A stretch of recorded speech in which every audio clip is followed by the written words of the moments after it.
హైదరాబాద్ ఆతిథ్యానికి Ivanka Trump ముగ్ధురాలైపోయారు. గోల్కొండ కోటను సందర్శించిన తర్వాత భారత పర్యటనను అధికారికంగా ముగించుకుని ఇవాంకా హైదరాబాద్తో తన జ్ఞాపకాలను ట్విట్టర్లో పంచుకున్నారు. గోల్కొండ కోటను సందర్శించడంతో చారిత్రక పర్యటన ముగిసింది అంటూ ట్వీట్ చేశారు.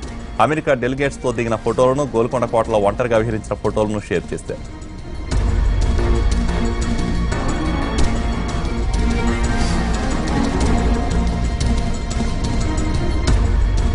హైదరాబాద్ ఆతిథ్యానికి ఇవాంకా ట్రంప్ ముగ్ధురాలైపోయారు. గోల్కొండ కోటను సందర్శించిన తర్వాత భారత పర్యటనను అధికారికంగా ముగించుకుని ఇవాంకా హైదరాబాద్తో తన జ్ఞాపకాలను ట్విట్టర్లో పంచుకున్నారు. గోల్కొండ కోటను సందర్శించడంతో చారిత్రక పర్యటన ముగిసింది అంటూ ట్వీట్ చేశారు. అమెరికా డెలిగేట్స్తో దిగిన ఫోటోలను, గోల్కొండ కోటలో ఒంటరిగా విహరించిన ఫోటోలను షేర్ చేశారు.